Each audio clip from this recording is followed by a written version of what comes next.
Hello friends, তো আজকে যাচ্ছি মুর্শিদাবাদের সালার এবং সেখানে হবে মালবেরির ক্লাস্টার, মানে মালবেরি কাপড় কিভাবে তৈরি হয়। আসলে মালবেরি হচ্ছে সিল্কের এক ধরনের টাইপ। তো সেটা কিভাবে তৈরি হয়, তার প্রসেস এবং কারা সেটা বোনে, তাদের লাইফস্টাইল, এগুলো তোমাদের সামনে তুলে ধরবো। বর্ধমান জেলার মেমারি থেকে বাস ধরে যাচ্ছে প্রথমে কাটোয়া। মালবেরি সিল্কের ব্যাপারে কিছু কথা জানিয়ে রাখি।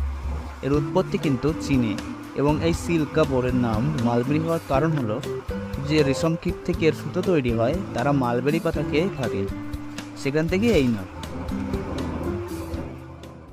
তো কাটোয়া থেকে ট্রেনে সালার আসার পরে টোটোয় করে এখন রওনা দিলাম তাঁতির গ্রামে, যেখানে কাপড় বোনা হয়।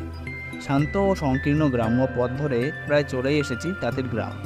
এখানেই হয়তো দেখবে কোনো তাঁতি তার মাটির ঘরে বসে তাঁত বুনছে। মোট 3জন তাঁতির তাঁত বোনা আজ তোমাদের দেখাবো একটু সিনেম্যাটিক কায়দায়।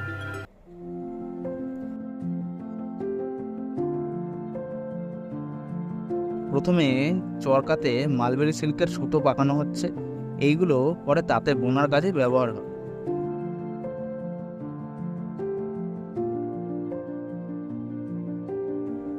তাঁতি এখন তার লুমটি সেট করছে। এরপর মাকোতে নলি ভরে বোনা শুরু হলো।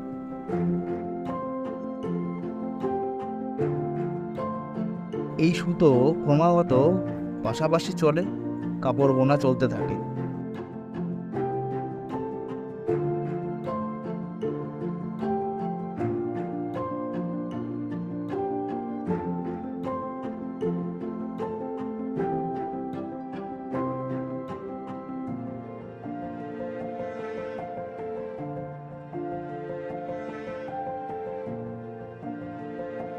এর আগেই অবশ্য লম্বালম্বি টানার সুতো সেট করাই ছিল।